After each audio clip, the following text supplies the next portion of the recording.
कीदृशानि भवन्ति, कति विधानि भवन्ति, तेषां प्रयोगः कथं भवति, एतस्मिन् विषये अद्य वयं चर्चां करिष्यामः। सम्यक्।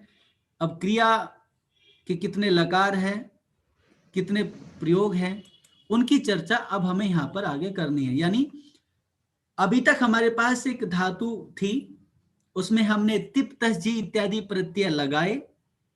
वो कैसे लगाएंगे, उनकी प्रक्रिया क्या होगी, वो भी हम आगे पढ़ेंगे जब हम चर्चा करेंगे। तो अब हमें उसी प्रकार का प्रत्यय उसमें लगाना है जिस प्रकार की हमारी विवक्षा है, हम जो कहना चाहते हैं। आप एक आजकल उदाहरण देना पाणिनि को, मुझे लगता है कि टेक्नोलॉजी युग में समझाना बहुत आसान है, क्योंकि सब चीजें हमारे सामने दिखाई देती है।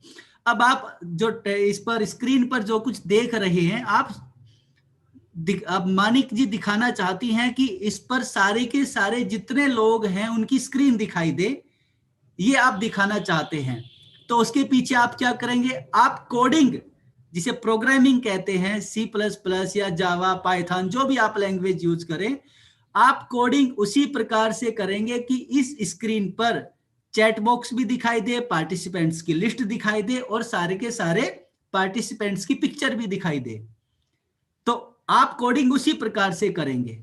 तो जिस प्रकार के शब्द हमें चाहिए, हमें पठति शब्द चाहिए, तो पठ धातु में हम उसी प्रकार के प्रत्यय लगाएंगे जिससे कि हमें पठति शब्द मिले।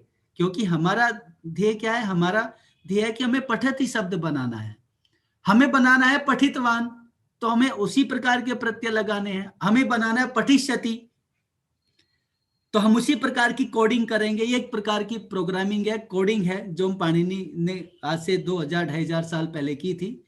तो उस प्रक्रिया के माध्यम से ही हम कोडिंग सीखेंगे। मुझे लगता है कि मैं इतने इजी वे में समझा पा रहा हूं, आप सब समझ पा रहे होंगे। तो अगर जूम वालों ने यहां पर कोडिंग की होती कि कोई भी व्यक्ति अपनी वीडियो बंद नहीं कर सकता था, तो आप यहां पर वीडियो बंद नहीं करते, क्योंकि कोडिंग उस प्रकार से की गई थी। लेकिन अभी कोडिंग इस प्रकार से की गई है कि आप अपनी वीडियो को ऑन भी कर सकते हैं, ऑफ भी कर सकते हैं, और मैं भी आपको ऑफ कर सकता हूं, आपकी वीडियो को ऑफ कर सकता हूं। क्योंकि कोडिंग, इस प्रोग्रामिंग पीछे की जो लैंग्वेज है, जो पीछे प्रोसेस बनाया गया, वो इस प्रकार का बनाया गया है। तो सेम प्रोसेस हम यहां पर फॉलो करते हैं कि हमने अब तक पठ धातु है हमारे पास, या फिर लिख धातु है, तो लिख धातु से उससे पहले कि लिख हमारे काम आ सके, उसका प्रयोग हम कर सके, उसके लिए जो मूल धातु थी जिसे हम उपदेश कहते हैं, उसके साथ में हमने इत संज्ञा प्रकरण, यानी कि एक तरीके से उस प्रोसेस से गुजारा, जिससे कि हमारा लिख धातु अब प्रयोग के लिए तैयार हो गए। यानी अब हम उसमें प्रत्यय लगा सकते हैं, जिसके आधार पर हमें जो शब्द चाहिए, उन शब्दों के आधार पर हम उन शब्दों का निर्माण कर सके। यहां तक हमारी इतनी 7-8 कक्षाओं का सार अगर हम देखें, तो अभी तक हमारी यात्रा यहां तक पहुंची है कि अभी हमारा लिख या पठ या जो भी धातु है, वो उस स्थिति में है कि आगे हम उसमें प्रयोग कर सके, प्रत्ययों को लगा सके, विभक्तियों के प्रत्ययों को लगा करके उनके पदों का उन शब्दों से और धातुओं से, उन प्रातिपदिकों से हम पदों का निर्माण कर सके। अभी हम यहां तक पहुंच चुके हैं। अब इसके आगे हम चलने वाले हैं कि एक मैंने कहा था कर्ता और एक कहा था क्रिया। नाम को आप कर्ता कह सकते हैं और क्रिया आपकी जो की जाने वाली है, जो कर्ता कार्य करता है। तो जो क्रियापद है, पहले हम उस पर फोकस करेंगे, क्रियापद को कैसे बनाना है। उसके आधार पर फिर बाद में जब नाम पद आएंगे, उनकी प्रक्रिया करेंगे। तो सबसे पहले हम क्रियापद को लेकर के आज इस सत्र में चर्चा करने वाले हैं कि क्रिया पठति भी है और पठिष्यति भी है, अपठत भी है, पठतु भी है, पठेत भी है और अपठिष्यत भी है। तो इस प्रकार से 10 प्रकार की क्रिया हो गई। अनेक लकार है, तो वो लकार कौन से हैं, वो हमें जानना पड़ेगा।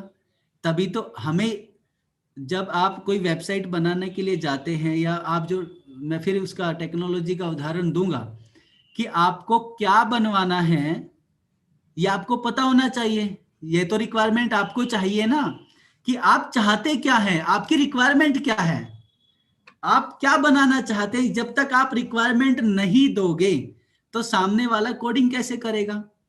तो सबसे पहले आपको पता होने चाहिए कि आपकी रिक्वायरमेंट क्या है। आपको भूतकाल की बात कहनी है या भविष्य काल की कहनी है या वर्तमान काल की कहनी है। अगर आपने वर्तमान काल की बात कही तो प्रक्रिया अलग होगी, भूतकाल की कहेंगे तो प्रक्रिया अलग होगी, यदि आपको आदेश देना है तो अलग होगी प्रक्रिया। तो इस प्रक्रिया के आधार पर ही आप उस धातु में प्रत्यय लगाओगे। वो तो एक खड़ा है, वो तो प्रोग्रामिंग लेकर के कुछ शब्द खड़े हैं, उनकी जिस प्रकार से आप प्रोसेसिंग करेंगे आउटपुट उसी प्रकार का होगा। ठीक है, तो आपकी विवक्षा क्या है, आप क्या कहना चाहते हैं और आप कितने प्रकार से अपनी बात को कह सकते हैं। आप आदेश दे सकते हैं, आप भविष्यकाल की बात कह सकते हैं, आप ऐसा हुआ था तो ऐसा हुआ था ऐसा कह सकते हैं। आप भविष्य काल में भी स्थान को, समय को निश्चित बांध सकते हैं। आप भूतकाल में भी कल नजदीक आज होने वाला भूत जो सुबह में भी जलपान किया था, या फिर कल होने वाला भूतकाल, या फिर ऐसा भूतकाल जो आपने नहीं देखा, आपके परदादाओं ने भी नहीं देखा, हजारों साल पहले का भूतकाल, कौन सी बात आप कहना चाहते हैं। यानी कहने के भी इतने तरीके आ गए हैं। तो जिस प्रकार की आप बात कहेंगे उसी प्रकार की प्रक्रिया आपकी पदों के साथ, धातुओं के साथ घटित होगी क्रिया के काल में। अभी हम क्रिया पर बात कर रहे हैं, आगे जितनी भी बातें होंगी वो क्रिया की होगी, धातुओं से होने वाले प्रत्ययों की बात होगी। तिप प्रत्यय लग करके पठ से तिप प्रत्यय लगा, तो उन प्रत्ययों के आधार पर पठती शब्द कैसे बना, हमें पठती तक जाना है, हमें वर्तमान काल की बात करनी है। तो वो प्रक्रिया क्या है, उसके लिए आज से प्रारंभ करेंगे। उससे पहले कुछ और चीजें होंगी जो आपको जानने के लिए अत्यंत अनिवार्य होगी। तो मैं मनीष जी से निवेदन करूंगा, आज हम उस प्रक्रिया को प्रारंभ करते हैं। ये एक पूर्व भूमिका थी। भूमिका इसलिए थी कि आपने पिक्चर देखी होगी, सभी ने फिल्म देखी है, कि पूरी की पूरी फिल्म एक लाइन के लिए होती है, लेकिन उस लाइन को बताने के लिए 3 घंटे लग जाते हैं। पूरी फिल्म का एक ही सार है कि अच्छा करना चाहिए, हमेशा डरना नहीं चाहिए, हमेशा गलत के खिलाफ खड़े हो जाना चाहिए। चाहे एक ही लाइन की पूरी फिल्म है, लेकिन उस पूरी एक लाइन को बताने के लिए आप पिक्चर हॉल में 3 घंटे दे करके आते हैं। तो जहां तक है, मुझे लगता है कि अब तक जो 7 दिन की हमने यात्रा की, उस यात्रा का थोड़ा सा एक बार चित्रहार आपके सामने प्रस्तुत किया था। अब मैं मनीष जी से निवेदन करूंगा कि मनीष जी आगे इस यात्रा को लेकर के चलेंगे। मनीष जी। सर्वेभ्यो नमो नमः। नमो नमः, स्वागतम। आपको सभी को पिछली कक्षा में एक होमवर्क दिया था, काफी लोगों ने किया, मेरे पास काफी लोगों का आया, तो चेक किए, काफी कुछ लोगों की गलती थी, कुछ लोगों के सारे सही थे, पर लगभग सभी लोगों का किसी ना किसी का एक तो मिस्टेक था ही। मैं दोबारा मतलब क्या कहता, जो धातु मैंने दी थी मैं उनको घटाऊंगा। आप एक बार सब लोग अपनी अपनी जिन्होंने लिखा था, जिसमें लिखा था, एक बार रीचेक करिएगा, ठीक है सभी लोग। और जिसकी मैं किसी का नाम लेकर नहीं बताऊंगा कि आपने ये गलती करी थी, आपने ये गलती करी थी। आप अपने आप ही चेक कर लीजिएगा कि आपने कैसे क्या किया था और क्या होना चाहिए था, ठीक है।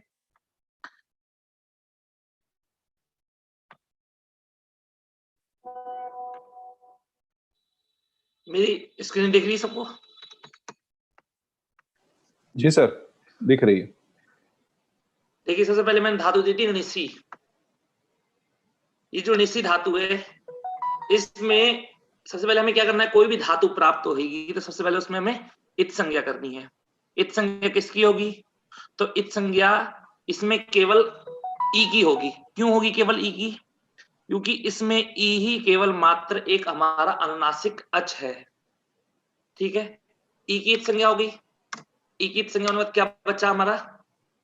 हम ई की इत संज्ञा के बाद बन गया हमारा निस। निस बन गया, ठीक है।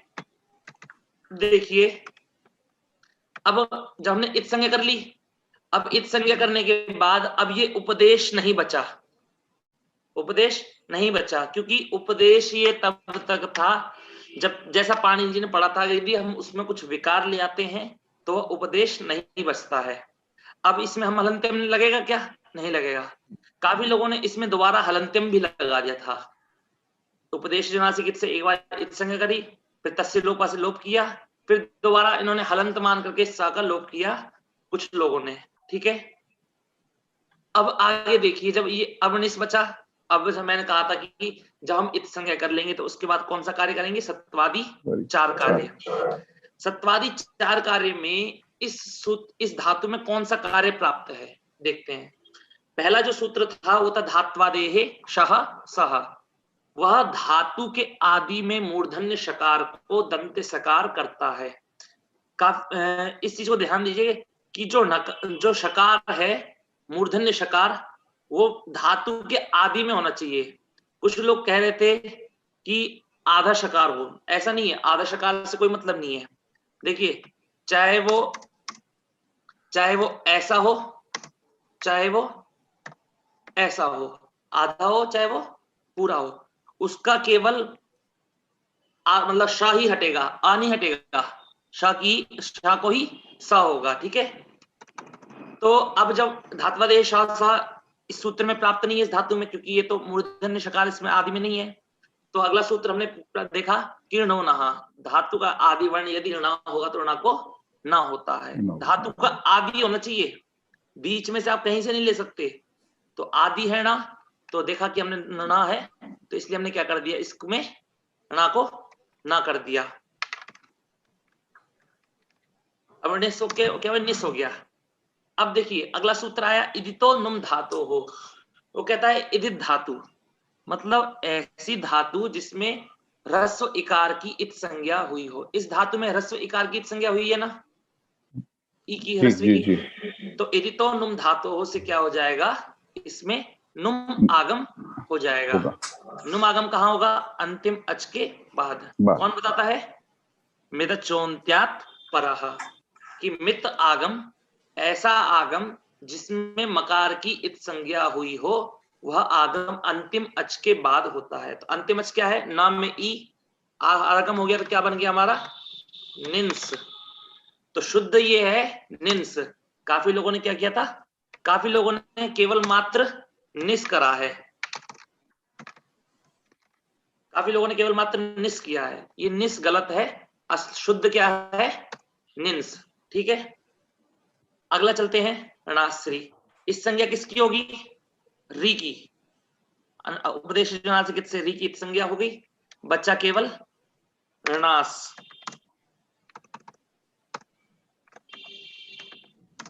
ऋणास में भी देखिए ऋणो नहा, क्योंकि मूर्धन्य शकार प्राप्त है कि नहीं है, तो मतलब धात्वादेश शास्त्र नहीं लगेगा। ऋणो नहा से हमने क्या कर लिया, नास।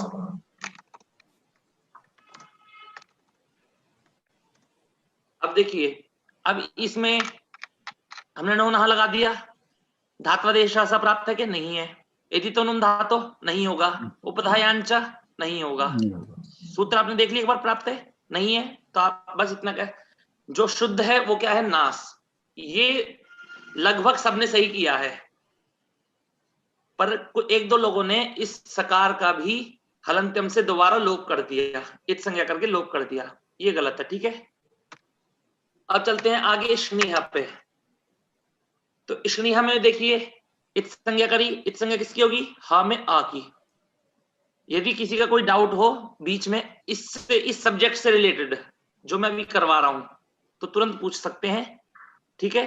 पर पिछला नहीं, पिछली क्लास का या फिर अगला कुछ ऐसे मतलब लौकिक में प्रयोग का ऐसा नहीं, ठीक है। एक बार बता देता हूं, उसके बाद इस धातु के बाद पूछते हैं, ठीक है। जैसे अब धातु आई स्नेहा, इसमें उपदेश नासिक से किसकी संज्ञा होगी, आ की। स्नेहा में इत संज्ञा होने के बाद क्या बचा हमारा, स्नेहा। ऐसे स्नेहा बच्चा। अब देखिए दोबारा सूत्र लगाएंगे, हमने क्या लगाया, धात्वादेहे शह सह। अब देखिए मैंने मूर्धन्य शकार था उसको क्या बना दिया, दंत्य सकार बना दिया, और इसके बाद में क्या बचा, केवल ऋणिहा बचा था, ऋणिहा।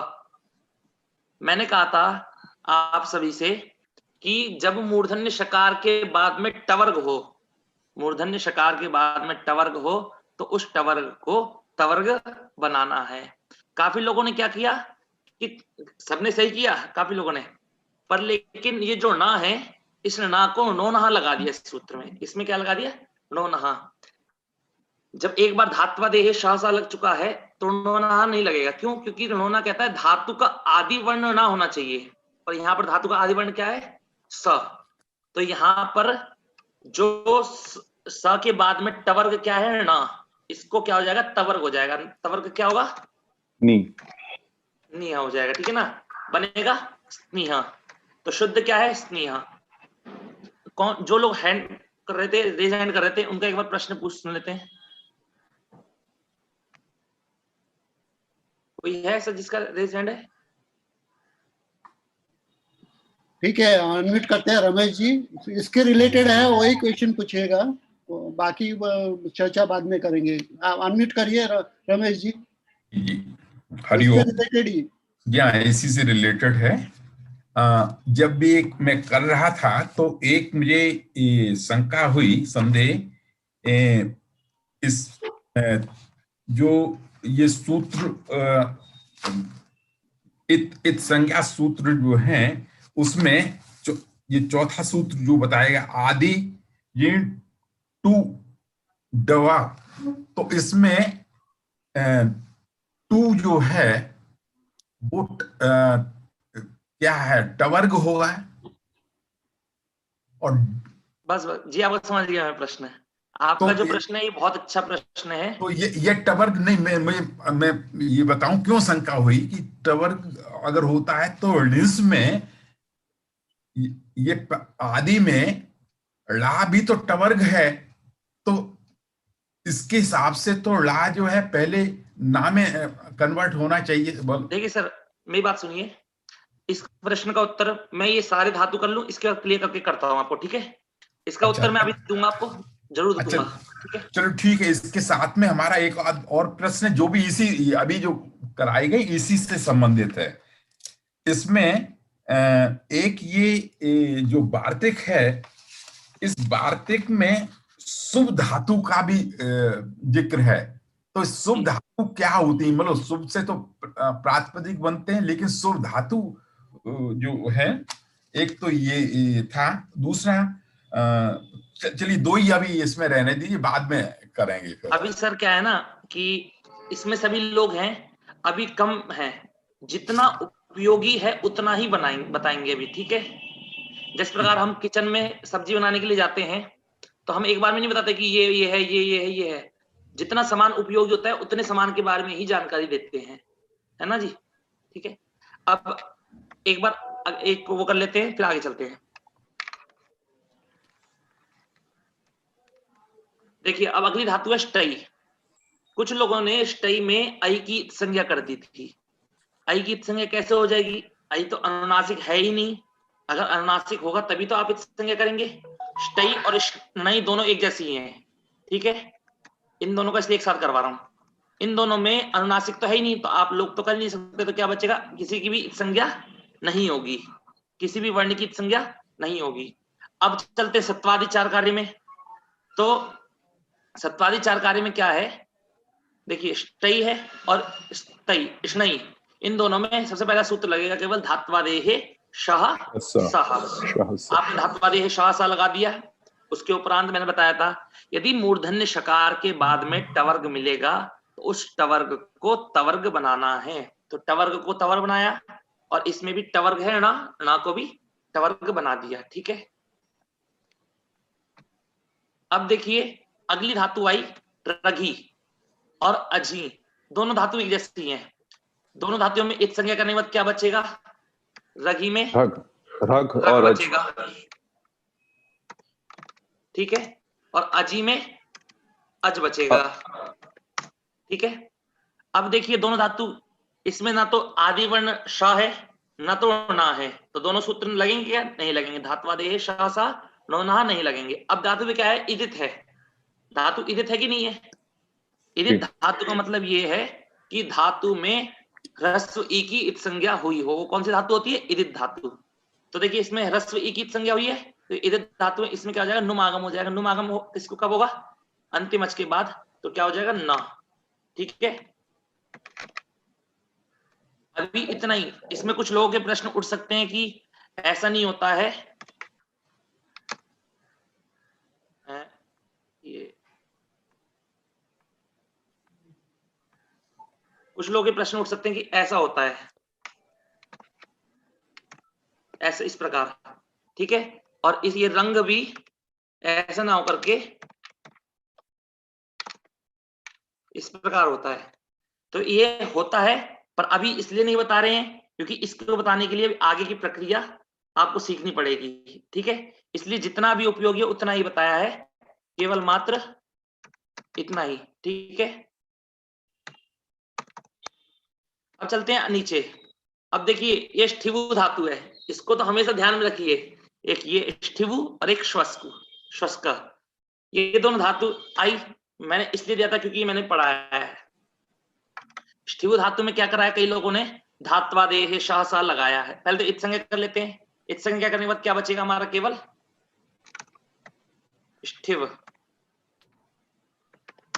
अब स्थिव में देखिए, अब इत्संज्ञा हो गई, अब सत्वादी चारकारी करेंगे तो एक ही सूत्र प्राप्त है, कौन सा, धात्वादेह शाह सहा। अब इस सूत्र के द्वारा क्या हो गया, मूर्धन्य शकार को दंत सकार होना था, पर लेकिन क्या हो गया, आगे वार्तिक आ गई, शुभ धातु स्थिवु श्वस्कादीनाम सत्व प्रतिषेधो वक्तव्यः।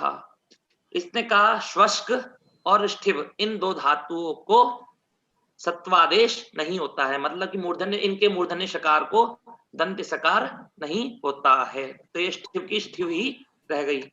अब देखिए खर्द, सब लोग सोच रहे थे कि ये खुर्द है, काफी लोग सोच रहे थे खुर्द है ये, पर लेकिन ऐसा नहीं है कि आपको मैंने पहले खुर्द पढ़ाया था तो इसका मतलब खुर्द ही आएगी। खर्द भी एक धातु है। मैं इसलिए दिखाना चाहता था कि देखिए आपने एकदम से इत्संज्ञा कर दी, इत्संज्ञा करने में क्या बचेगा हमारा, उपदेश नासिक से इत्संज्ञा करी, बचा केवल मात्र खर्द, ठीक है। अब कुछ लोगों ने सोचा कि उपधा में रा है तो उससे पूर्व वाले को दीर्घ ऊ हो जाएगा, मतलब दीर्घ हो जाएगा। दीर्घ कैसे होगा, उपधा में रा हो और उस रा से पूर्व में भी ई और ऊ दो ही होने चाहिए। क्या होने चाहिए, ई और ऊ, उनको ही दीर्घ होगा। यदि उस उपधा में रा हो, रा से पूर्व में आ हो तो उसको दीर्घ नहीं होता है, ठीक है। सिर्फ ई और ऊ को दीर्घ करना है। अब देखिए उर्दू, उर्दू धातु है, इसमें इत संज्ञा करने के बाद क्या बचेगा, केवल मात्र उर्दू, उर्द बचेगा। काफी लोगों ने इत संज्ञा करने के बाद भी क्या कहते हैं, उर्दू ही लिखा है इत संज्ञा करने के बाद भी, तो उर्द बचा। अब देखिए इस जगह आपकी जो कंडीशन थी वो अप्लाई होती है।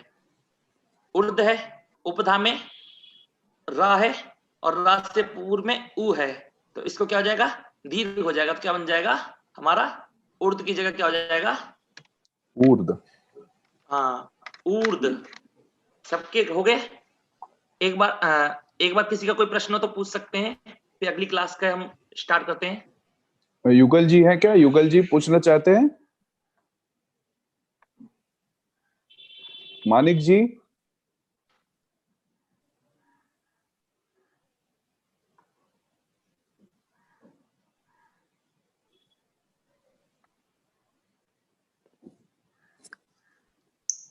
हाँ हेलो, हाँ जी, मुझे नमो नमः। मुझे पहला जो ये है धातु, जो नीच जो है उसमें आपने अंत में फिर से अनुनासिक लगाया है, निंस। अनुनासिक जी, अनुनासिक नहीं लगाया, अनुस्वार लगाया मैंने। अच्छा अनुस्वार, तो वो किस रूल के अंतर्गत लगाया वो प्लीज बता दीजिए। ये जो रूल है ना, इसलिए मैंने बोला कि ये रूल लगेगा आपका, आप इसे ऐसे समझ लीजिए, केवल मात्र कि ये अनुस्वार ना लगा करके मैं इसको दिखाता हूं आपको, इस प्रकार समझिए अभी केवल जी। अब ठीक है, अभी केवल इतना समझिए, इसको बाद में अनुस्वार हो जाता है। वो सूत्र जब आप आगे पढ़ेंगे तब आपको अपने आप पता लगेगा, धीरे धीरे ज्ञान बढ़ेगा, अभी आपका एकदम से नहीं बोल पाएगा, ठीक है। अगला प्रश्न जी, थैंक यू।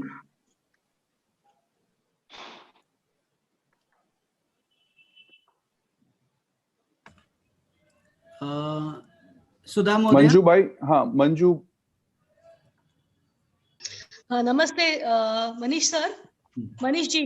जी नमो नमः। वैसे सभी 10 के 10 बराबर आए हैं, लेकिन मुझे एक मन में प्रश्न था कि मैंने वो बुक सब पढ़ के किया, सब कुछ बराबर है, लेकिन एक प्रश्न ऐसा था कि अलोन्त्यात् पूर्व उपदः जो है उसमें ये आपने जो खर्द जो किया उसमें ख अ र द आ रहा है जी। तो उसका अ का क्या होता है? उसमें अ से लेके ल तक सबकी संज्ञा होती है, isn't it? जी, तो फिर खर्द जैसे हाँ खर्द है आपका, खर्द है ना, ख में मैंने खर्द लिखा, लेकिन वो ख अ र द आ रहा है, तो र उपद आता है ना, अ का क्या होता है फिर? अगर कुछ नहीं होगा नहीं, अलोन्त्यात् देखिए मैं आपको बताता हूँ, ख अ र और द, अलोन्त्यात् पूर्व उपधा आपने कंडीशन अप्लाई करी, क्या है? अंतिम अल से, अंतिम अल क्या है हमारा? द, अंतिम अल से पूर्व वाला वर्ण क्या होता है? उपधा कहलाता है। उपधा क्या है? रा होगी, और उस उपधा में रा हो, रा से पूर्व में ई और उ होगा तो ही दीर्घ करना है, और यदि ई और उ नहीं होगा तो कुछ नहीं करना है, तो आ का आ ही रहेगा, उसको कुछ भी नहीं होगा। करेक्ट जी ठीक है। नेक्स्ट क्वेश्चन मंजू भाई। मंजू भाई जी। सर ये उर्दू वाला वापिस बता दीजिए ना, जो दीर्घ हुआ है। देखिए धातु थी पहले उर्दू, ठीक है, इसमें इत संज्ञा किससे करी हमने? उपदेशे जन्मनासिक इत से उ की इत संज्ञा करी, तो क्या बचा हमारा? केवल मात्र उर्द, ठीक है। अब देखिए उर्द हो गया, अब उर्द में क्या है? उर्द हम यदि अब उपधा में र है, समझ में आया आपको? उपधा में र है कि नहीं है? हाँ। और उपधा में रा हो और रा से पूर्व में ई हो अथवा उ हो तो उसको दीर्घ हो जाता है, तो उ है, उ को दीर्घ हो गया तो क्या हो जाएगा? ऊर्ध, ठीक है। हाँ। नेक्स्ट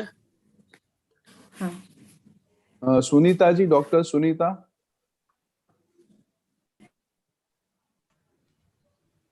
जिनका हो गया है वो नीचे हाथ रख सकते हैं।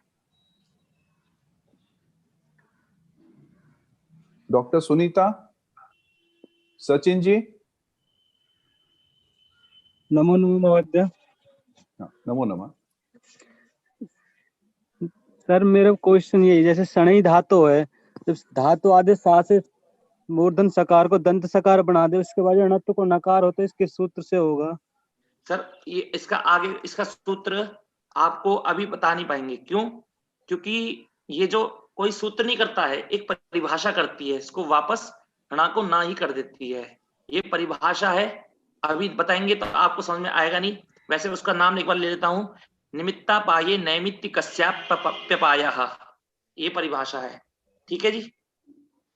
ठीक है, धन्यवाद। सबके प्रश्न हो गए? युगल किशोर महोदय।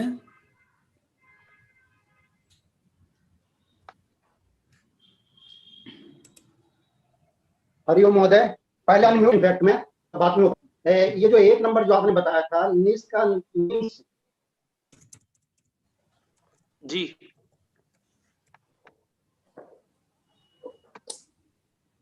हेलो,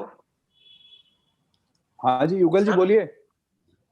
उनका शायद डिस्कनेक्ट हो गया है, थोड़ा समझ में नहीं आया। नहीं युगल किशोर जी, आपकी आवाज नहीं आ पा रही है, फिर से बताएं। मैं बोल रहा हूँ कि मतलब जो है कि एक नंबर जो अभी इन्होंने किया निस का निस। यस सर, देखिए धातु है निसी, ठीक है, इसमें इत संज्ञा करने के बाद क्या बचेगा? निस। किससे होगी इत संज्ञा? उपदेश जन्मनासिक इत से इत संज्ञा होके निस बचा। अब फिर सूत्र हमने सत्वादि चार कार्य का सूत्र अपनाया हमने, कौन सा?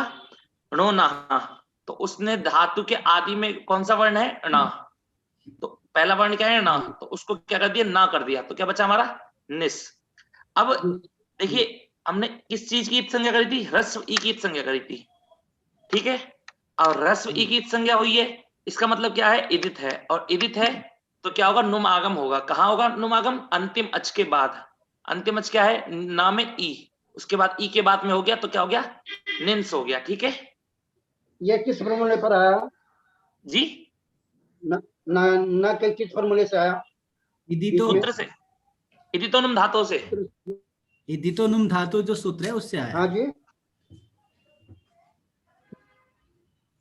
किस सूत्र से? नुम धातुओं से आया सर।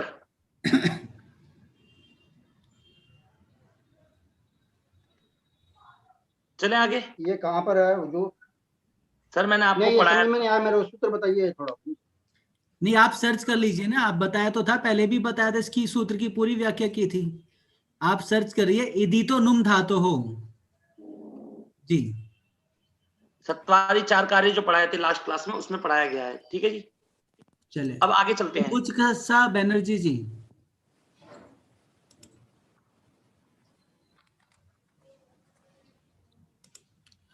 अंबुजकसा जी। सर हम अनम्यूट नहीं कर पाए ना, आप कर लीजिए। अनम्यूट कर दीजिए उन्हें। हाँ अनम्यूट। आप हम अनम्यूट किया। अब ठीक है, ठीक है, आपकी आवाज आ रही है। हाँ अब बोलिए। फिर से कर दिया उन्होंने।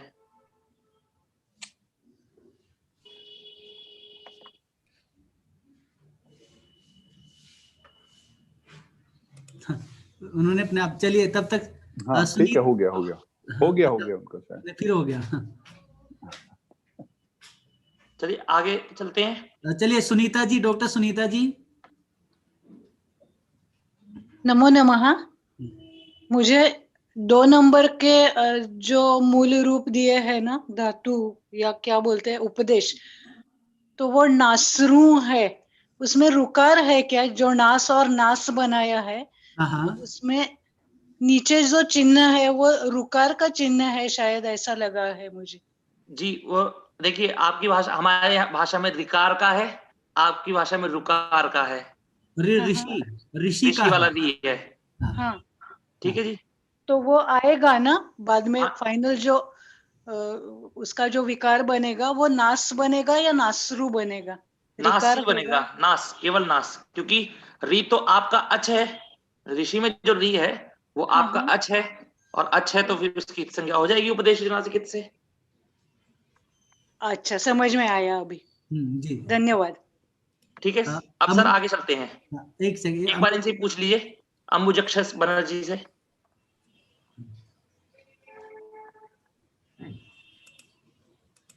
भव्या रानी जी, आप भी, आपने क्वेश्चन किया था चैट में। भव्या रानी जी, अपने आप को अनम्यूट कीजिए। नमो नमः महोदय। नमो नमः। ये पूछ रहे थे महोदय कि ये नुम जो होता है उसमें नौ कैसे बचता है? सिर्फ ना कैसे बचता है मतलब? नुम में नौ लिखा। आप पिछली क्लास की वीडियो देखिए, आपको पता लग जाएगा। ठीक है जी। जी हाँ महोदय। ठीक है, चलिए आगे चलते हैं। अब चलते हैं आगे जी।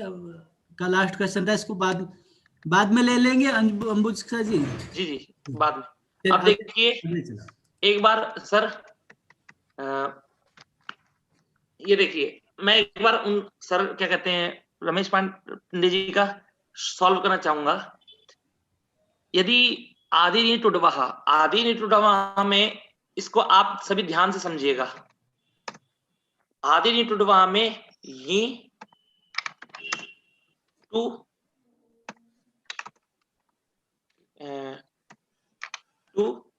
और डू, ये 3 वर्ण है। ठीक है, इन तीनों वर्ण की संज्ञा करने के लिए कही गई है। अगर टू से टवर्ग का ग्रहण होता, टू से टवर्ग का ग्रहण होता, तो टवर्ग के ग्रहण में ही डू आ जाता अपने आप ही। ड आता है कि नहीं आता है? ड, यदि हम टवर्ग का ग्रहण कर, टू से टवर्ग का ग्रहण करते तो टवर्ग में ड भी आ जाता, तो अलग से ड देने की क्या जरूरत है? इससे ये पता लगता है कि ये जो टू है, ये टू टवर्ग का ज्ञान नहीं कराता है, केवल टू मात्र इसका स्वरूप का ज्ञान कराता है। किससे ज्ञापित हो रहा है? जो डू है उससे ज्ञापित हो रहा है। क्योंकि अगर टू से टवर्ग का ग्रहण करना होता तो पाणिनि जी को डू पढ़ने की कोई आवश्यकता नहीं थी, क्योंकि टू से ही टवर्ग में ही डकार आ जाता है। ठीक है, समझ में आ गया होगा। और इसमें एक बात और भी साबित होती है कि यदि टू को हम टवर्ग मानेंगे तो डू को क्या मानेंगे? फिर डू को भी डवर्ग, अब डवर्ग होता नहीं। हाँ, नहीं बिल्कुल अच्छा रमेश जी, ये मेरे मन में भी प्रश्न आया था, आज वो क्लियर हो गया कि आखिर टू को टवर्ग क्यों नहीं माना। किंतु डू मैंने नहीं देखा था। डू देखने से पता चलेगा कि ये किसका साथी है, ये अकेला है कि दो डू में विकार आके डवह बन जाता है, जब विभक्ति में प्रयोग बिल्कुल। करते हैं हाँ। तो डवह बन जाता है। बिल्कुल ठीक है सर। अब आगे चलते हैं। देखिए हम डॉक्टर शिप्रा जी का रेज हैंड कर रही हैं।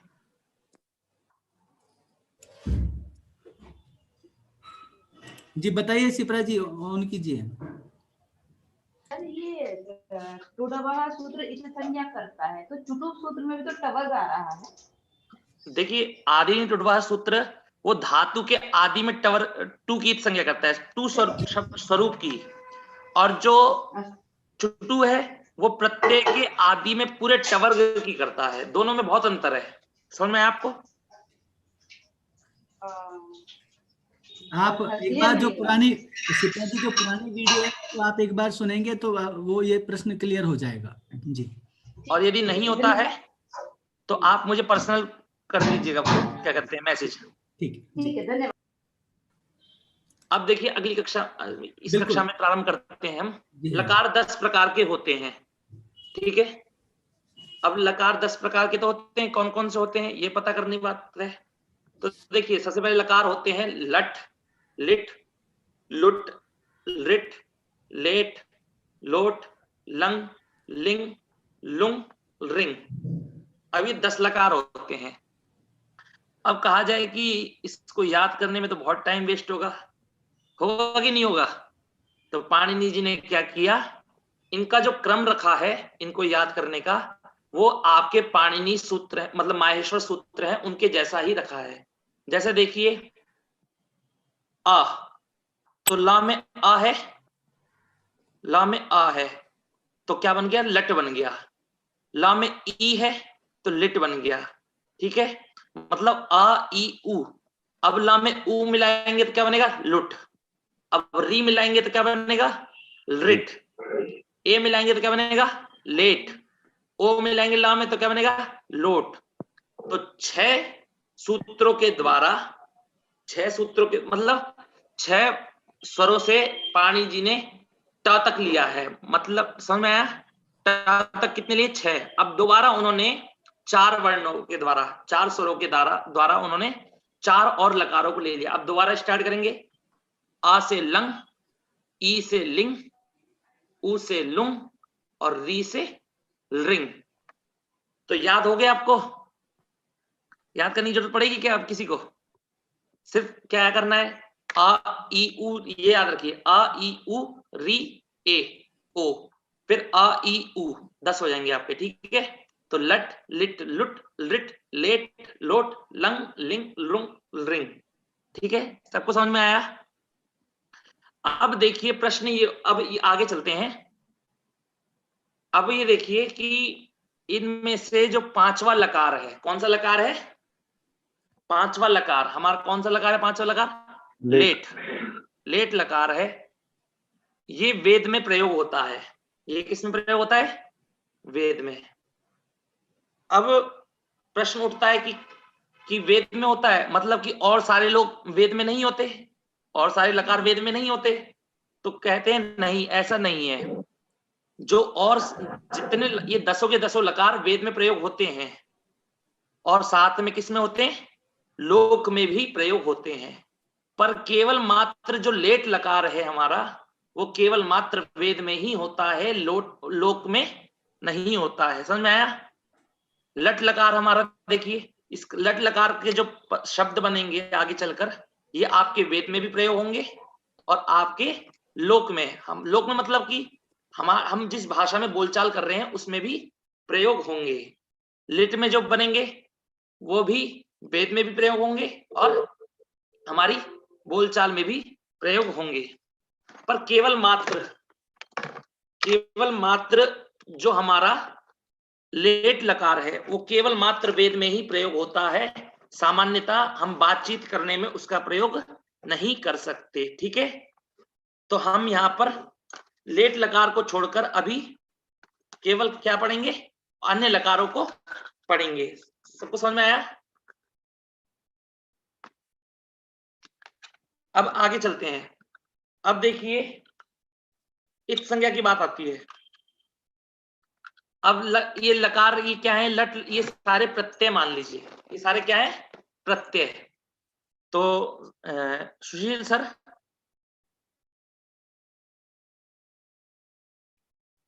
सर हाँ जी मनीष जी। जी सर, मैं एक मिनट लैपटॉप का चार्जर कनेक्ट कर देता हूं, तब तक आप इनके बारे में कुछ बता दीजिए। चलिए,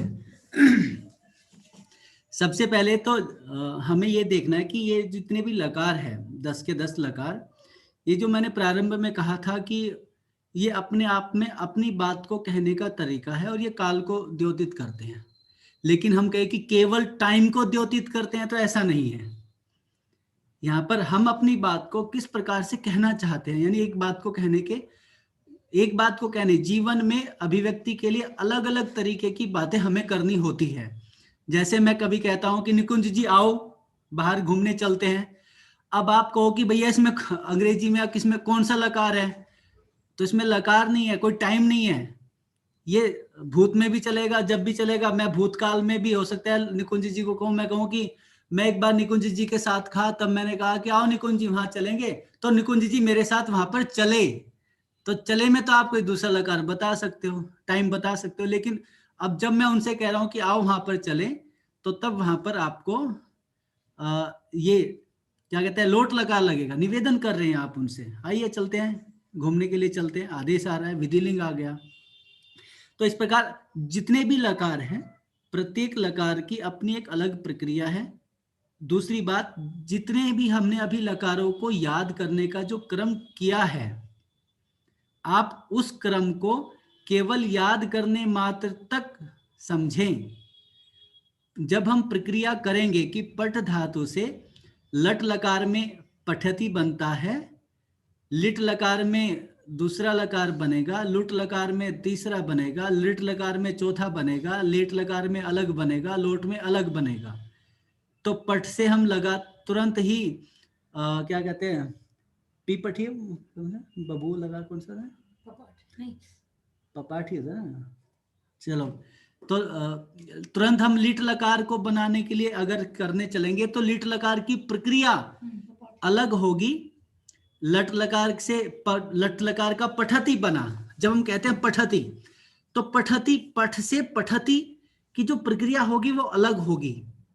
किंतु लिट लकार में जाएंगे तो पपाठ, वो बिल्कुल ऐसा भूतकाल चलेगा कि रामः गुरुकुले पपाठ, कि रामचंद्र जी गुरुकुल में पढ़े थे। ठीक है।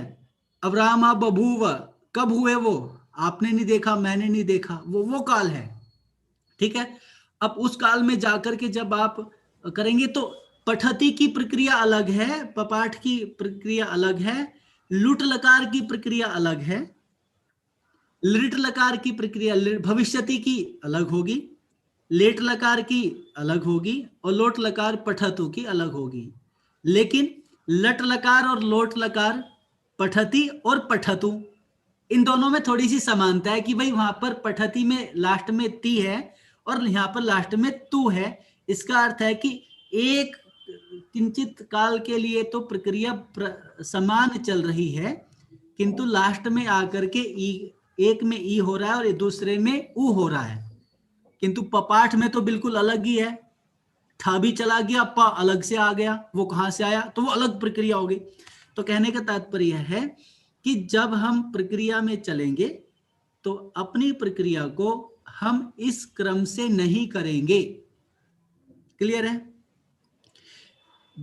अभी हम केवल इन लकारों को याद कर सके कि कोई आपसे पूछे कि कितने लकार है, तब आप बता सके कि 10 लकार हैं और कितने, उनका नाम क्या क्या है, तब आप बता सके प्रत्याहार के अनुसार, अयुन के अनुसार कि लट लिट, लुट लिट, अयुन रिल रिक, और फिर एओंग तो लेट लोट, और फिर लंग लिंग लुंग लिंग, फिर वहीं से अयुन आ गया और रिल लिक आ गया, क्योंकि एक में टकार है और एक में निकार है। तो आपको ये याद हो गया, तो आपने किसी को भी बता दिया कि ये 10 लकार होते हैं। ठीक है। तो अब इसके बाद हम इनकी जब प्रक्रिया का प्रारंभ करेंगे तो हम लट लकार के बाद तुरंत लिट लकार को नहीं पढ़ेंगे, हम तब पढ़ेंगे लट लकार के बाद लोट लकार को, क्योंकि आप देखेंगे हमने एक बात कही थी कि पाणिनि का जो व्याकरण है वो क्या कहेंगे, 3 चीजों पे काम करता है, विधि, निषेध और संज्ञा। ठीक है, तो जब वो विधि की बात करता है कि ये सब हो जाएं एक जैसे, तो ये सब हो जाए का अर्थ है कि यानी 50 लोग एक तरीके से काम करें, यानी एक बात मैंने जो कह दी वो 50 लोगों को फॉलो करनी, 1000 लोगों को फॉलो करनी है। तो इस प्रकार से एक सिस्टम डेवलप किया है और जो कि अलग अलग कैटेगरी में काम करता है। हम अपने कॉन्सेप्ट को वहीं पर सोच करके चलेंगे तो हमें हर कैटेगरी क्लियर दिखाई देगी कि लट की कैटेगरी अलग है। लट लकार में फिर चाहे पठती हो, फिर किस भी लकार का हो, ठीक है, सॉरी कोई भी धातु किसी भी गण का हो, तो उस प्रकार से चलेगी। ठीक है, चलिए मनीष जी आगे हैं। मनीष जी क्या हुआ, चार्जर? Yes sir. अब हम लोग आगे चलते हैं जी। अब देखिए, अब लकारों में इत संज्ञा करने की बात आई। अब सभी लकारों में इत संज्ञा होगी, तो अब इत संज्ञा करने के बाद क्या बचेगा और किस किसकी इत संज्ञा होगी, इसको अब मैं आपको दिखाता हूं। ठीक है, ये जितने भी लकार हैं इन सब में जो आपको ये दिख रहे हैं ये सारे ऐसे हैं।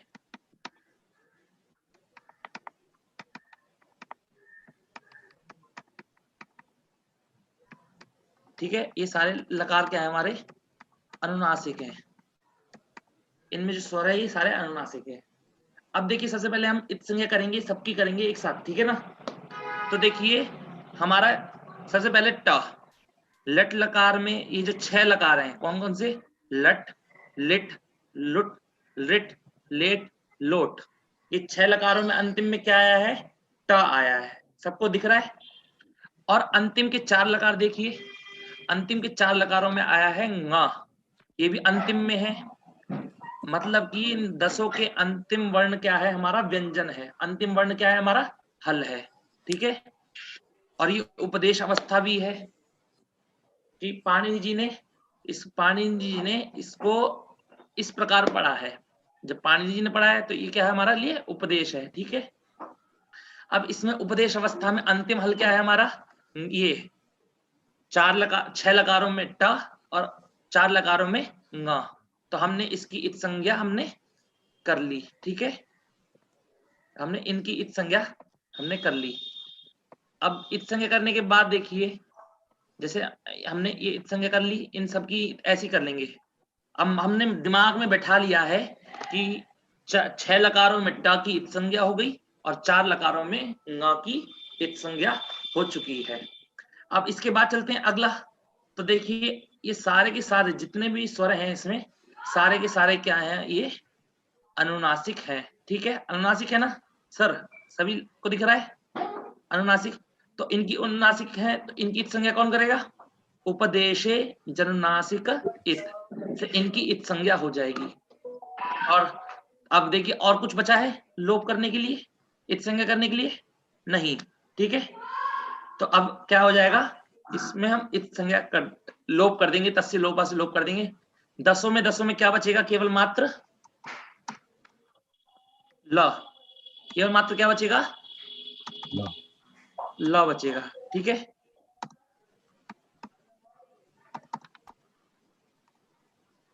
इस प्रकार सभी में केवल मात्र ल बचेगा।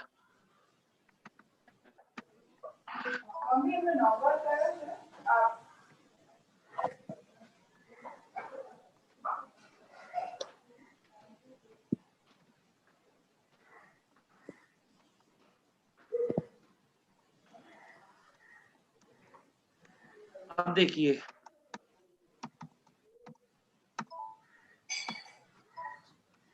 कितने ला हो गए, ये हमारे हो गए 10 लकार हो गए। ठीक है, अब हम कैसे पहचाने कौन सा लकार कौन सा था। तो देखिए हमने तो प्रक्रिया बना रहे हैं, हम जब प्रक्रिया बनाएंगे तो हमारे माइंड में हम एक एक बनाएंगे। ठीक है, और हमको जब पता रहेगा कि हमको जैसे लट लकार का प्रयोग करना है। ठीक है, निकुंज जी समझ में आ रहा है? जी सर। अब हमको समझ में, हमको ये दिमाग में हमने पहले ये बिठाया कि हमको किस लकार का प्रयोग करना है, लट लकार का प्रयोग करना है। तो लट लकार में हमने फिर इत संज्ञा करके क्या बचा, ला। अब उसके स्थान पर अब देखिए ये ला बचा, अभी केवल इतना समझिए, ला बचा सब में। अब सूत्र आया एक हमारा आया लस्य, क्या है? लस्य। लस्य। ये सूत्र आपका तीसरे अध्याय के चौथे पाद का सूत्र है, ठीक है। चौथे पाद का मैं भी बताता हूं आपको देख के, ये तीसरे अध्याय के चौथे पाद का कौन सा सूत्र है। ये सूत्र क्या कहता है? लस्य का अर्थ क्या होता है पहले ये बताइए, कोई बता सकता है? लस्य,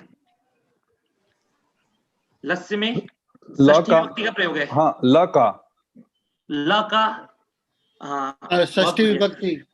हाँ, अब देखिए संस्कृत में हम सामान्यतः क्या पढ़ समझते हैं हिंदी, मतलब संस्कृत भाषा में लोक में, कि षष्ठी जिस शब्द में रहेगी उसका अर्थ होता है ल का, ठीक है। पर पाणिनीय सूत्रों में षष्ठी विभक्ति जिसके अंदर होगी उसका अर्थ होगा ल के स्थान पर। षष्ठी विभक्ति जिसमें होगी उसका अर्थ क्या होगा? के स्थान पर।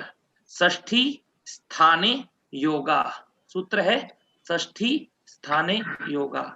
केवल मात्र इतना समझिए कि यदि पाणिनीय सूत्रों में किसी मतलब पद में षष्ठी विभक्ति का प्रयोग है तो उसका अर्थ है कि उस ला के, मतलब उस षष्ठी विभक्ति के प्रयोग का अर्थ क्या है? के स्थान पर, ठीक है। तो अब आप बताइए निकुंज रावल जी, अब लस्य का अर्थ क्या है? ल के स्थान पर। हाँ, ल के स्थान पर। अब ल के स्थान पर बन गया।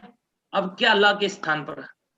कुछ कहना चाह रहे थे, एकदम से बोलना बंद कर दिया उन्होंने। तो फिर अगला सूत्र आया तिप तस झी सिप थ मिप वस मस त आताम झ थास आथाम ध्वम इट वही मही, ये सूत्र आया। अब बताइए इसका अर्थ क्या हुआ? कि ला के स्थान पर तिप तस झी ये 18 प्रत्यय होते हैं, ठीक है। अब क्या अर्थ बन गया हमारा? कि ला के स्थान पर तिप तस झी 18 प्रत्यय होते हैं। अब देखिए ला है ये, तो इन ला के स्थान पर क्या हो जाएंगे? तिंग हो जाएंगे। क्या हो जाएगा? तिंग। अब देखिए मैं आपको एक बार, हाँ, अब मैं इसके नीचे लिख दे रहा हूं। इसके नीचे इसलिए लिख रहा हूं ताकि आप ये समझिएगा कि इनके ये जो लट था, ये दिख रहे हैं लट, इस लट के स्थान पर बाद में क्या हो? लाग में इत संज्ञा में क्या बचा? ला बचा। फिर हमने तिप्तस जी सूत्र के द्वारा ला के स्थान पर क्या बिठा दिया? तिप्तस जी बिठा दिए। अब यहाँ पर बचा तिंग। तिप्तस जी को हम शॉर्ट में क्या कहते हैं? तिंग। ये तो पता है आपको सबको, प्रत्याहार है ना? हाँ, प्रत्याहार है। देखिए प्रत्याहार का मतलब क्या है ये सब देखिए। प्रत्याहार का मतलब ये है कि छोटा बनाना। हम जितना, जैसे हम लोग, आप लोग कहते हैं ना शॉर्ट फॉर्म क्या है इसकी, शॉर्ट फॉर्म क्या है? गुड नाइट को जैसे जीएन लिख देते हैं, गुड नाइट को, है ना। गुड मॉर्निंग को जीएम लिख देते हैं। अब कोई लोग क्या पढ़ते हैं, जैसे मेरे पास पहली बार जब आया था तो मैं बोला गम, किस चीज का गम? हमको मैंने पढ़ा गम, किस चीज का गम हो गया इन्हें? तो मैं बोला इसका मतलब क्या है? तो कह रहे गुड मॉर्निंग है इसका मतलब। मैंने कहा अच्छा, इतनी शॉर्ट फॉर्म अपना। सर आप धातु पढ़ रहे हैं तो आपको गम ही याद रहेगा ना सर। तो अब मैंने सोचा, तो ये क्या है? शॉर्ट फॉर्म है। मतलब कि तिप्तस जी 18 को बहुत ही छोटे में बोलने के लिए हम क्या बोलते हैं? तिंग बोलते हैं। तो लट के स्थान पे तिंग आ गया। इसी प्रकार दसों के स्थान पर क्या हो जाएगा? हमारा तिंग हो जाएगा, ठीक है। दसों के स्थान पे तिंग हो जाएगा, समझ लिया आप? मैंने 2 में लिख दिया है, दसों में समझ लीजिएगा कि दसों में होगा, ठीक है। क्योंकि मेरे को समय का भी ध्यान रखते हुए आपको समझाना है, ठीक है। सबको समझ में आ रहा है? हाँ। इतना समझ में आया कि दसों लकार के स्थान पर तिंग हो जाएगा। अब कैसे होगा? तो आपको बोलना है लस्य सूत्र था, उस लस्य का अर्थ था ला के स्थान पर। अगला सूत्र आया तिप्तस जी, मतलब इन दोनों सूत्रों को मिला दिया तो पूरा अर्थ क्या बनता है? ला के स्थान पर तिप्तस जी होते हैं। समझ में आया? किसी का कोई प्रश्न है क्या? अभी कुछ लोग हैंड ओवर कर रहे हैं। शिप्रा जी का क्वेश्चन है। लेंगे मनीष जी, साथ में लेंगे तो क्या डिस्टर्बेंस कम होगी? ओके सर, ठीक है सर। रेज हैंड करके रखते हैं, जो बाद में लेंगे के। Okay sir. अब देखिए तिप्तस जी हो गए, मतलब कि यहाँ देखिए अब दसों के स्थान पर तिंग हो जाएंगे। मतलब कि अब ये कैसे पहचाने कि कौन सा तिंग है? अब आप किसी को पता लगेगा क्या? नहीं पता लग रहा कि तिंग कौन सा तिंग है ये। पर लेकिन हम जब अपनी बुद्धि से बनाते हैं, ठीक है, तो हमको पता है कि हमने लट के स्थान पर तिंग लाया है, तो उससे बोलते हैं लड़ादेश तिंग। क्या बोलते हैं? लड़ादेश तिंग। मतलब लट के स्थान पर जो आदेश हुआ है वह तिंग। तो आप ऐसे बोलिए, लट आदेश तिंग, लिट आदेश तिंग, लुट आदेश तिंग, लिट आदेश तिंग। ऐसे बोल सकते हैं, लंग आदेश तिंग। समझ में आया आपको कैसे करना है? अब आगे चलते हैं। अब देखिए, ये तिंग क्या है? प्रत्यय है ना, ये तिंग प्रत्यय है सर, याद है आपको सबको बताया था तिंग प्रत्यय है ये सारे सारे। अब बात उठती है कि इन प्रत्यय ये धातु से लगेंगे, किससे लगेंगे ये प्रत्यय? धातु से लगेंगे। अब ये धातु से लगने वाले प्रत्यय कितने प्रकार के होते हैं? 2 प्रकार के होते हैं। एक तो होते हैं तिंग और एक होते हैं कृत। ये आप सबको बताया जा चुका है। कितने होते हैं? तिंग होते हैं और कितने होते हैं? कृत होते हैं। अब देखिए, तिंग इनमें भी 2-2 प्रकार के होते हैं। इनमें भी कितने प्रकार के होते हैं? 2-2 प्रकार के होते हैं सार्वधातुक और आर्धातुक। देखिए अब मैं आपको समझाता हूं। धातु से लगने वाले प्रत्यय हमारे 2 प्रकार के होते हैं। एक तो होता है हमारा तिंग और एक होता है कृत। ठीक है, अब देखिए, अब ये तिंग भी 2 प्रकार के होते हैं। तिंग भी कितने प्रकार के होते हैं सर? 2 प्रकार के। और कृत भी 2 प्रकार के होते हैं। एक होते हैं तिंग 2 प्रकार के, कौन से होते हैं?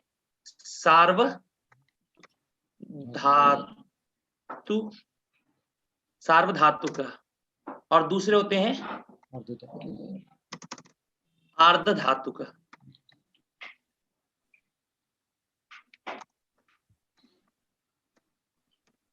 सार्वधातुक और आर्धधातुक। ठीक है, समझ में आया आपको? और कृत भी कितने होते हैं? कृत भी हमारे 2 प्रकार के होते हैं, सार्वधातुक और आर्धधातुक। समझ में आया? मतलब कि ये धातु से लगने वाले प्रत्यय कितने प्रकार के होते हैं? 2 प्रकार के, तिंग और कृत। और तिंग भी 2 प्रकार के होते हैं, सार्वधातुक और आर्धधातुक। और कृत भी कितने प्रकार के होते हैं? सार्वधातुक और आर्धधातुक। अब हमको ये तो पता लग गया कि धातु से लगने वाले प्रत्यय 2 प्रकार के होते हैं, तिंग और कृत। तिंग 2 प्रकार के होते हैं, सार्वधातुक और आर्धधातुक। कृत कितने प्रकार के होते हैं? सार्वधातुक और आर्धधातुक।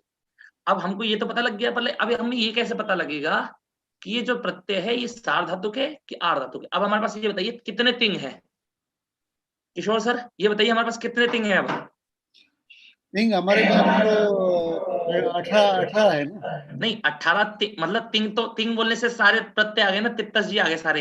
हाँ। तिंग प्रत्यय नहीं पूछा, तिंग प्रत्यय कितने होते हैं ये नहीं। अब हमारे पास जब हमने लट के स्थान पे तिंग करे, लिट के स्थान पे तिंग करे, तो कितने तिंग हो गए हमारे पास? अब नहीं समझा नहीं।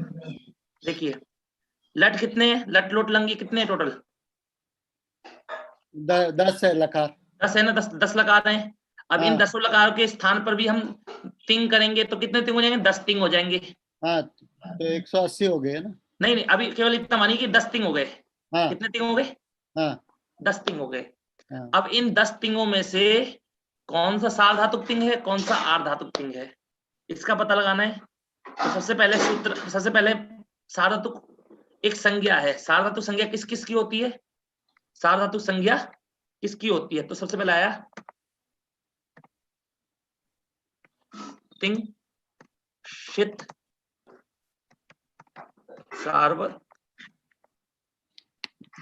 तिंगशित सार्वधातुकम। समझ में आया? सूत्र क्या है? ये सूत्र है हमारा। सूत्र क्या है? तिंग शित सार्वधातुकम। ये सूत्र कहता है तिंग प्रत्यय और शित प्रत्यय की सार्वधातुक संज्ञा होती है। देखिए, कुछ लोगों को एकदम से नहीं समझ में आ रहा होगा, कोई बात नहीं, धीरे धीरे करके समझ में आएगा। अगर आपको ना समझ में आए तो आप वीडियो को दोबारा देखिएगा, समझ में आएगा, किताब को पढ़िएगा। ठीक है, मैंने दोबारा फिर से रिवाइज करवाता हूँ। धातु से लगने वाले प्रत्यय 2 प्रकार के होते हैं, तिंग और कृत। और तिंग में भी दो प्रकार के होते हैं, सार्वधातुक और आर्धातुक, और कृत में भी दो प्रकार के होते हैं, सार्वधातुक और आर्धातुक। पर अब तक हमें ये तो पता लग गया कि सार्वधातुक क्या होता है। अब ये सार्वधातुक होते कौन है, ये कैसे पता लगेगा? तो सूत्र ने आगे कहा कि तिंग प्रत्यय और शित प्रत्यय की सार्वधातुक संज्ञा होती है। समझ में आया आपको? तिंग प्रत्यय और शित प्रत्यय की सार्वधातुक संज्ञा होती है। अब तिंग प्रत्यय के बारे में आप सब लोग जानते हैं? किशोर सर, तिंग प्रत्यय तो आप जानते हैं कौन से होते हैं? 18। तो उन 18 की सार्वधातुक संज्ञा होती है। और शित माने? निकुंज सर बताइए आप, शित किसे कहेंगे?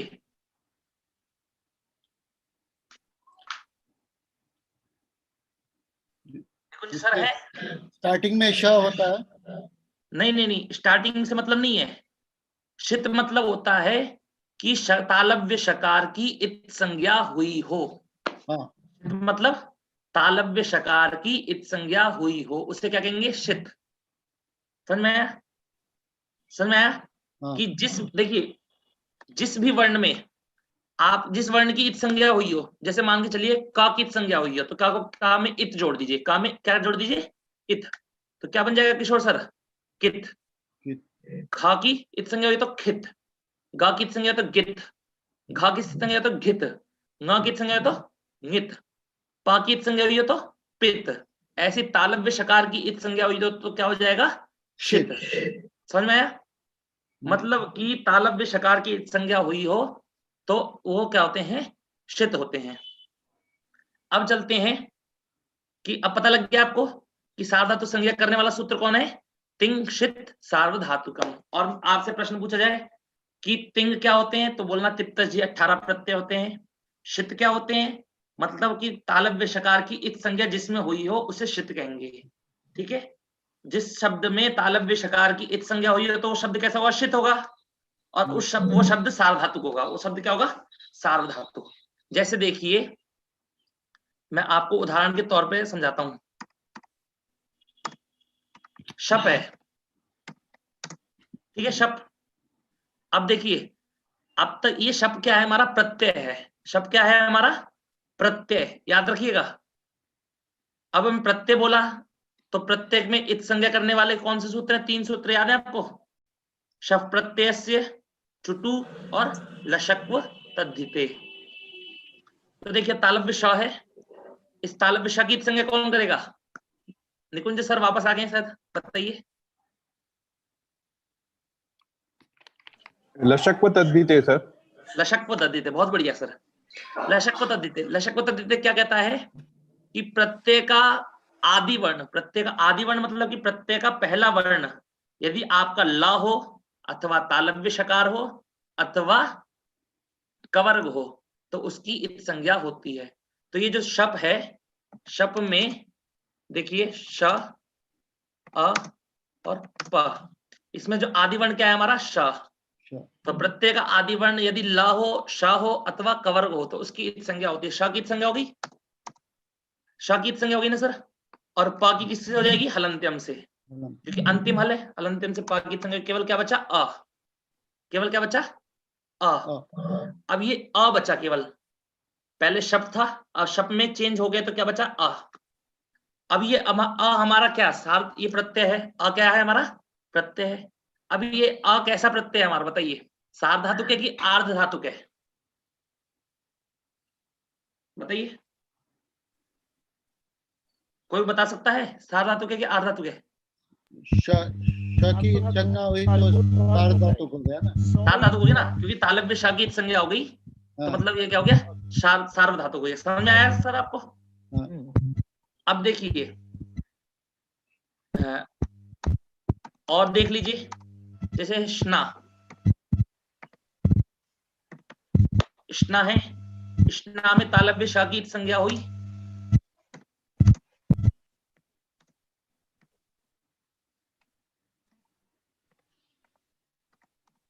तालव्य शकार की संज्ञा हो जाएगी क्योंकि स्ना क्या है? हमारा प्रत्यय है। ठीक है?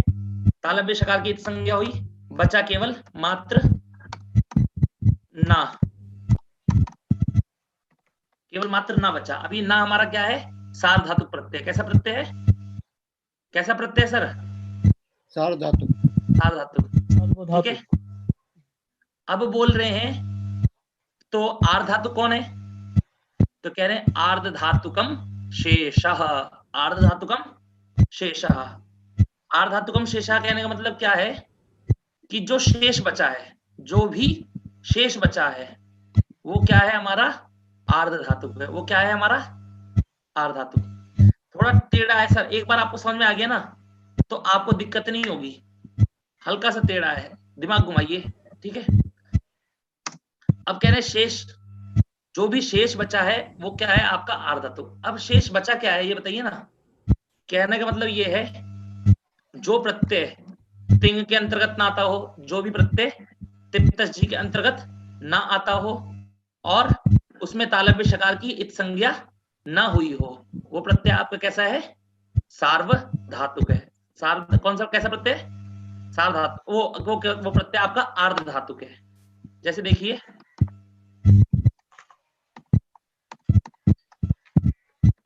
ता प्रत्यय हमारा सर, ये ता प्रत्यय हमारा धातु से लगता है ना, धातु से लगता है। अभी हमें ये पता लगना है कि सार्वधातुक है कि आर्धधातुक है। मनीष जी जी सर। बहुत लोगों को क्लियर नहीं होता है तो हम लगता है हमें थोड़े क्वेश्चन ले लेना चाहिए। आप क्या सोचते हैं? यस सर, क्वेश्चन ले लेते हैं सर। ठीक है, पहले मैं इसे मैं करवा देता हूँ क्लियर। हाँ ठीक है, ठीक है। इसके बाद बताता हूँ, मैं आपको बता दूंगा। अब देखिए ता प्रत्यय हमारा, ये ता प्रत्यय, ये ता प्रत्यय बताइए तिंग के अंतर्गत आता है क्या? तिप्तजी के अंतर्गत नहीं आता है। और इसमें तालव्य शकार की संज्ञा हुई है? नहीं हुई है। मतलब ये तिप्तजी के अंतर्गत भी नहीं आता है और ये शित भी नहीं है। जब तिंग ही नहीं है और शित भी नहीं है तो ये सार्वधातुक नहीं है। तो क्या है? ये तिंग और शित से बचा हुआ है। तो ये क्या हो गया? हमारा आर्धधातुक। ता प्रत्यय कैसा है हमारा? आर्धधातुक। समझ में आया? अब प्रश्न ले सकते हैं सर। अच्छा, पहला मेरा प्रश्न है, मैं ये जो तिंद शित सार्वधातुकम जो है तो वो सारे तिंग सार्वधातुकम नहीं हो जाएंगे ना? जितने शित होता है वही वो होंगे ना सार्वधातुक? नहीं सर, तिंग अलग शब्द है और शित अलग है। तो सारे तिंग होंगे सार्वधातुक? हाँ, जितने 18 है ना जे, जितने 18 तिंग है। तो फिर तिंग सारा आर्धधातुक क्यों लिखा हम लोग? बाइफर्केशन है। अगर सारे तिंग अगर सार्वधातुक है तो फिर तिंग सार्वधातुक नहीं होना चाहिए ना? देखिए तिंग पहले सारे के सारे तिंग क्या हो जाएंगे? सार्वधातुक हो जाएंगे पहले, ठीक है। ओके। सारे तिंग सार्वधातुक हो गए क्योंकि सूत्र ने बोला है तिंग की सार्वधातुक संज्ञा होती है, ठीक है। अभी इनमें से जो अब कितने तिंग है हमारे पास? 10 तिंग है। लट के स्थान पे जो तिंग हुआ है, लिट के स्थान पे जो तिंग हुआ है, ऐसे करके जो हमारे पास 10 तिंग है। अब अगले सूत्र आएंगे, वो कहेगा कि ये वाला जो तिंग है ये आर्धधातुक होता है, ये वाला जो तिंग है ये आर्धधातुक होता है। मतलब आपके सिर्फ 4 तिंग ही बचेंगे जो सार्वधातुक बचेंगे, 6 के 6 आर्धधातुक हो जाएंगे, ठीक है। ठीक है, मतलब पहले सबको सार्वधातुक समझना है, फिर आगे पाणिनि जी का एक काम करिए। देखिए पाणिनि जी का एक शैली है, पाणिनि जी सबको पहले एक समान बनाते हैं, सबको पहले एक समान बनाते हैं, बाद में जो विशेष होता है ना उसको छाट लेते हैं। तो पहले पाणिनि जी ने सारे के सारे तिंग, मतलब 10 के 10 तिंगों को क्या कर दिया? सार्वधातुक कर दिया पहले। अब क्या करेंगे? अब आगे जाके जी बोलिए मनीष जी। हाँ, आगे जाकर के कुछ सूत्र आएंगे, उन सूत्रों के द्वारा कुछ तिंग आर्धधातुक बन जाएंगे, ठीक है। तो अब आगे और किसी और का प्रश्न है कोई? डॉक्टर शिप्रा जी वदतु। ये प्रश्न तो नास्ति, जिज्ञासा अस्ति अत्र। ये जो आपने जो 10 लकार बताए हैं, लट लिट लुट लट लेट रोट लंग लिंग उन रंग, तो इसमें जो लिंग लकार है वह 2 प्रकार का होता है, आशीष लिंग और विधि लिंग। मैं भी सब बताऊंगा आपको। शिप्रा जी क्वेश्चन है तो पूछिए, एडिशनल इंफॉर्मेशन बाद में जब वो टॉपिक आएगा तब करेंगे। नहीं तो ये शंका है कि 2 तो मिला के 11 हो जाते हैं फिर। नहीं, वो आप हम लोग वहां तक पहुंचे नहीं शिप्रा जी, तो अभी वो रहने देते हैं। अभी आपकी बात सही है। देखिए ठीक है, मैं आपकी बात को अभी क्लियर कर देता हूँ, ठीक है। ये जो लेट लकार है हमारा, ये वेद में प्रयोग होता है, ठीक है। तो लेट लकार वेद में प्रयोग होता है, तो हम जब पहले हम लोक में तो बोलना सीख लें, वेद तो बहुत महान ग्रंथ है, उसको तो बाद में करेंगे। तो लेट लकार को हमने हटा दिया, ठीक है। अब कितने बच्चे बताइए? 9 बचे। 9 बचे। अब हमने जो लिंग लकार है वो 2 प्रकार का होता है, एक होता है आश्रय लिंग और एक होता है विधि लिंग, ठीक है। तो लिंग लकार को हमने हटा दिया और उसके स्थान पर 2 लकार लगा दिए। एक तो ये आश्रय लिंग समझिएगा इसे, ठीक है ना। आश्रय, ये कहाँ गया,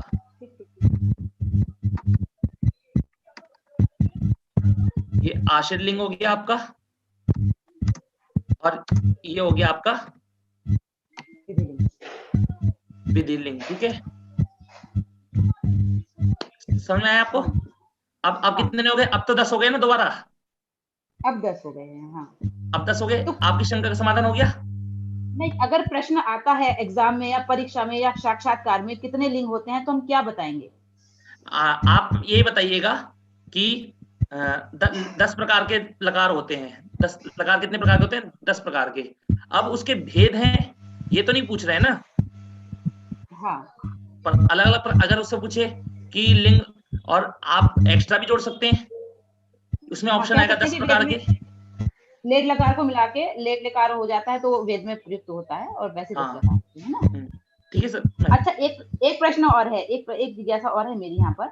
जैसे तिंग क्षेत्र सार्वधातुकम से सार्वधातुक संज्ञा हो गई, तो हमें ये तो बाद में पता चलेगा जब हम प्रक्रिया सिद्धि करेंगे। भवती है तो भू और ती बसता है, तब कर्तरी शब्द से शब्द का आगम हो जाता है, आ बसता है तो भू अति हो जाता है, तब भवती रूप सिद्ध होता है आगे जाके। तो हमें ये बात तो बाद में पता चलेगी ना कि ये सिद्ध है।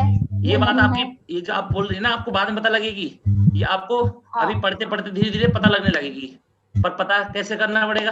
पहले आपको पता तो चले कि जो आएगा वो आपको छांटना कैसे है, क्यों छांटना है। हाँ। ये इसलिए अभी वही प्रक्रिया पढ़ा रहे हैं, ठीक है। इसका आपका प्रश्न? अच्छा, युगल किशोर जी, आपको कोई प्रश्न है क्या? कोई एडिशनल इन्फॉर्मेशन होंगे तो हम लोग अलग कर लेंगे इसके रिलेटेड।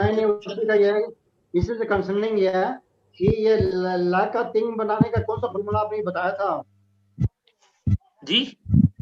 ला से तिंग बनाने के लिए, ला के स्थान पर तिंग बनाने के लिए कोई आपने सूत्र बताया था? अभी मैंने सूत्र बताया, क्या कहते हैं, सूत्र है आपका लस, पहले लस से सूत्र है, वो कहता है ला के स्थान पर, फिर ला के स्थान है जी। सूत्र नंबर है इसका कोई? हाँ, सूत्र नंबर है। क्या है ना, मैं चार्ज लगाने के लिए मेरे पोर्ट जो होता है ना, एसी का बड़ा वाला प्लग होता है, उसमें चार्ज होता है। तो मैं दूसरे रूम में आया तो बुक नीचे ही रहेगी, नीचे वाले रूम में। मैं आपको अभी क्लास में बता दूंगा संख्या, ठीक है? ठीक है। और ये कृत धातु जो आपने बताया जी, ये विशेषण का काम करती है, धातु का काम करती है? जैसे धातु कृत नहीं होती है, गत, गता, गतम। हाँ, नहीं, सुनिए मेरी बात सुनिए।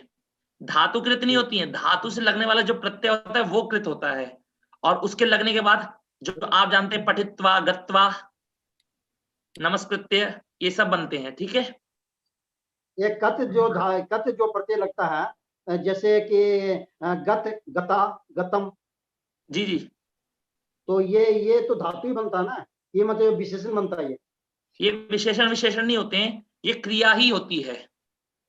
पर इसमें जो ये धातु होती है और इसमें जो प्रत्यय लगा होता है वो लगता है कृत प्रत्यय लगता है। अभी आप पढ़ेंगे, आप आगे भविष्य का भी धीरे धीरे पूछिएगा, ठीक है ना। सबसे रिक्वेस्ट है कि जो हम लोग सीख रहे हैं उसके ऊपर ही क्वेश्चन करें, तो हमारा समय हम लोग एफिशिएंटली यूज कर सकते हैं। जब आगे आएगा तभी उसके बारे में प्रश्न कर सकते हैं। अच्छा, रत्ना जी वदतु, अनम्यूट करो तू रत्ना जी।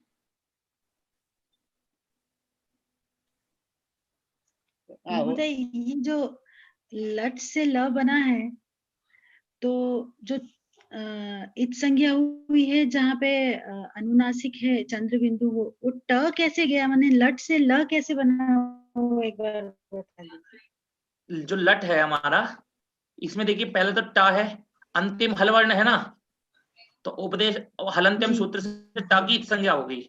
और जो आ है, ये आप नहीं आइएगा कक्षा में? अच्छा, हल वर्ण से नहीं, मैंने आपकी जब से आपने शुरू किया 5वां 6ठा 7वां और ये 8वां क्लास में, सभी क्लास में हूँ। ट का मुझे नहीं, वो हल की संज्ञा मुझे नहीं दिमाग। हाँ ठीक है जी महोदय। हाँ चलिए अब मैं आगे चलता हूँ, आपके सबके प्रश्न बाद में पूछेंगे, ठीक है। अब आपको सबको पता लग गया सार्वधातुक किसे कहते हैं, ठीक है। जो तिंग प्रत्यय होते हैं, तिंग जो 18 प्रत्यय होते हैं उनकी सार्वधातुक संज्ञा होती है। और ऐसा कोई प्रत्यय हो जो तिंग में नहीं आता है पर उसकी उसमें तालव्य षकार की संज्ञा हो रही हो, ठीक है, तो उसकी भी सार्वधातुक संज्ञा होती है। अब बोला जाता है कि आर्धातुक क्या है, तो कहते हैं आर्ध धातुकम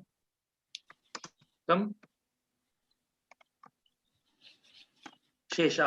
आर्ध धातुकम शेषः कह रहे हैं कि जो आर्धातुक क्या होता है, सॉरी, आर्धातुकम शेषः, ठीक है। अब कह रहे हैं शेष क्या है, तो एक वाक्य बहुत प्रचलन में है, उक्ताद, उक्ताद अन्य शेषः कहते हैं, पर उक्ताद अन्य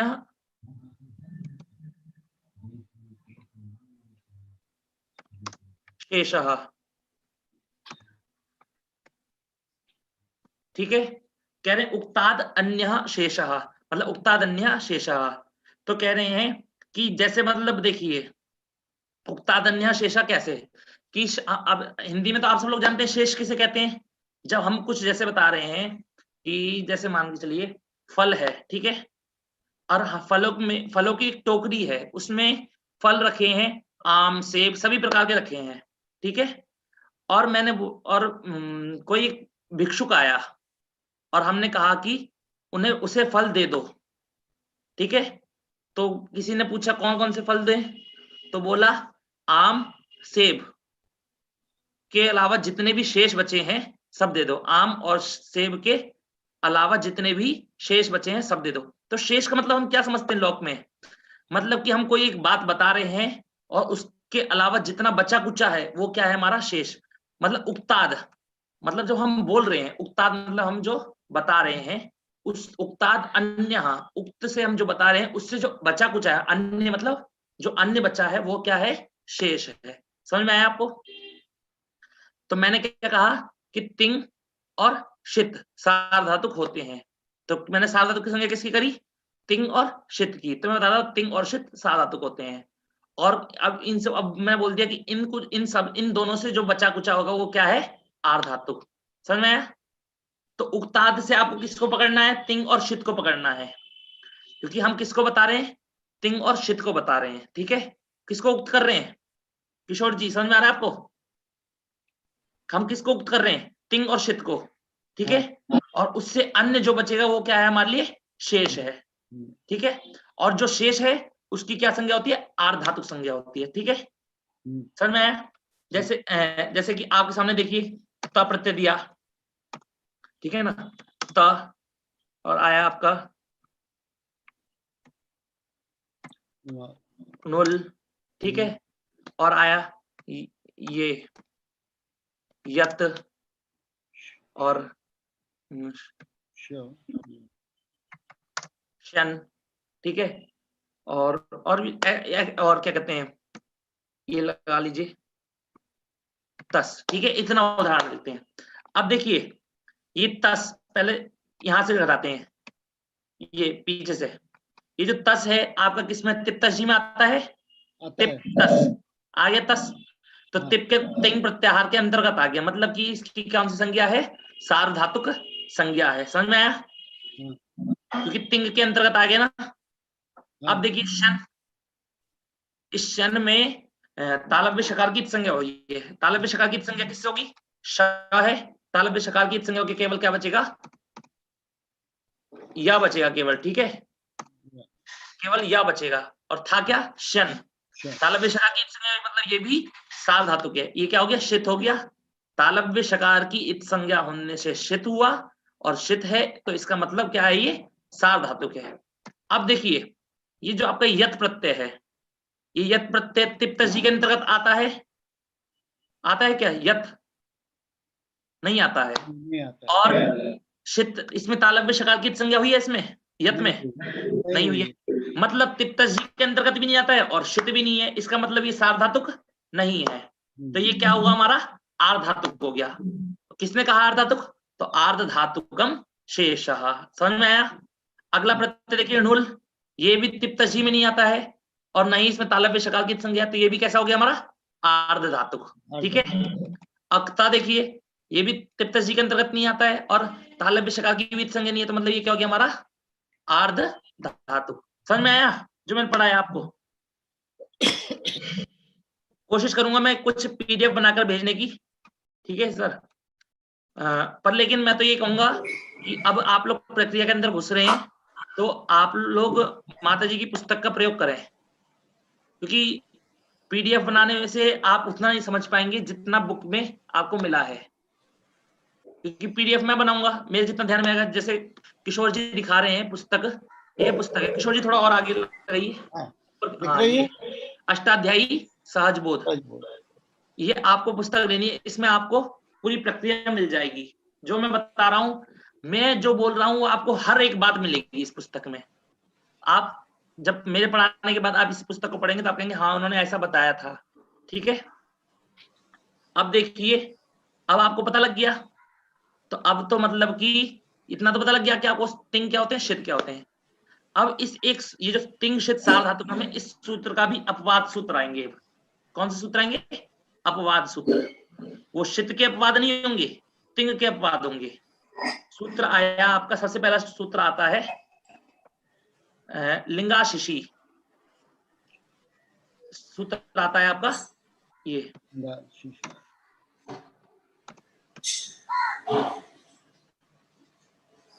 लिंगा। मनीष जी यहाँ पर समाप्त करें, अभी इसको समय भी हो गया है।